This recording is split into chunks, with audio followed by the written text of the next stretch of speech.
Have you ever been working portable with somebody else, and even though you're on different bands, you keep interfering with each other? Or maybe during field day, if you've got multiple stations set up in the same general area, you keep interfering with each other, even though you're working separate bands. Well, the answer to that is to purchase or make a bandpass filter. Now in this video, I'm going to talk about bandpass filters, and I'm going to show you what it is. I'm going to tell you how I built one and show you where to get the plans. I'll show you what's inside the one I built. And finally, I'm going to show you a little video clip of where I was being interfered with, and then put the bandpass filter in line and the interference went away. So let's get started. Now, a bandpass filter is simply a filter that goes between your antenna and your radio that attenuates signals outside the band. Now, let's take a 20-meter bandpass filter. It will allow your 20-meter signal to go through to the antenna and out into the world, and it'll allow any 20-meter signals coming through your antenna to pass through the bandpass to your receiver. But if somebody's on 15 meters, an adjacent band, and they transmit, their signal will be greatly attenuated by the bandpass filter. Last year at field day, whenever somebody would transmit, you would hear some monkey chatter or some clicking, and it was really annoying. And I was running the Flex software on that day, and you could see the big pan adapter where the interference was coming from. So after that, I decided I wanted to do something about that. And the first thing I did was I Googled HF bandpass filter. And what I did, one of the very first entries that came up was this article that you see behind me. It's an ARRL article from 1988. I think it was in QST in 1988. And when I looked at that, I just thought, that's crazy how few components there are. And there are only 3 toroids and 3 capacitors. That's it. I'm going to open this one up and show it to you. This is one I built myself.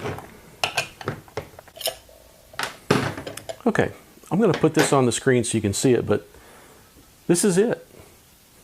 3 toroids, 3 capacitors. I built this one on perf board and soldered it on the back. I made 4 little plastic standoffs so that the bottom of the components wouldn't be touching the bottom of the case here.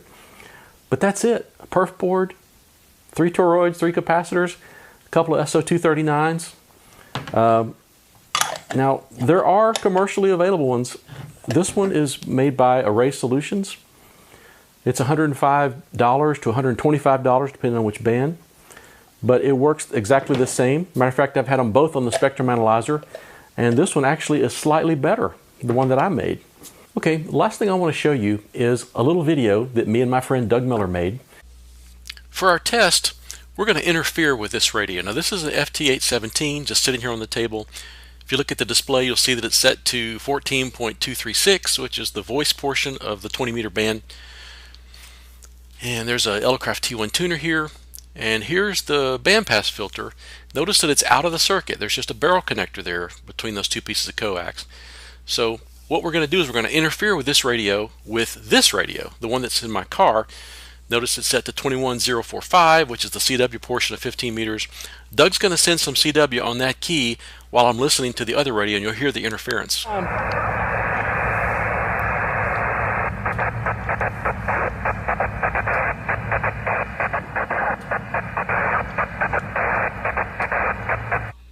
Okay, so that's what it sounds like to be interfered with by a nearby station. So now Doug's going to take the barrel connector out and insert the bandpass filter here between the antenna and the radio.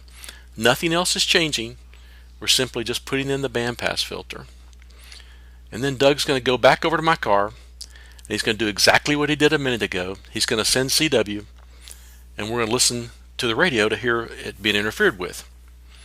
Now, I can tell you right now, there's nothing to hear, so let's listen.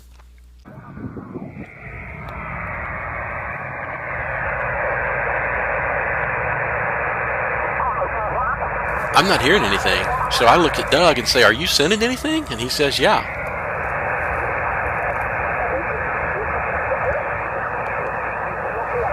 So there's just no interference whatsoever. We've completely eliminated it with that bandpass filter. I think that's pretty awesome. What do you think about that, Douglas Miller? Well, there you have it. Proof that these things do work. So I hope you'll consider building one of these. It only costs a few dollars to build, only takes a little bit of time, and you'll be very proud of yourself for building this, and it really does help, as you saw in the video. There's always this commercial solution available if you don't want to build something, but I would encourage you to experiment and play around with doing this kind of stuff, because it really helps your understanding of what's going on behind the scenes, and it's just another facet of the ham hobby that you might get into. You never know. I guess that's it. As always, thanks for watching.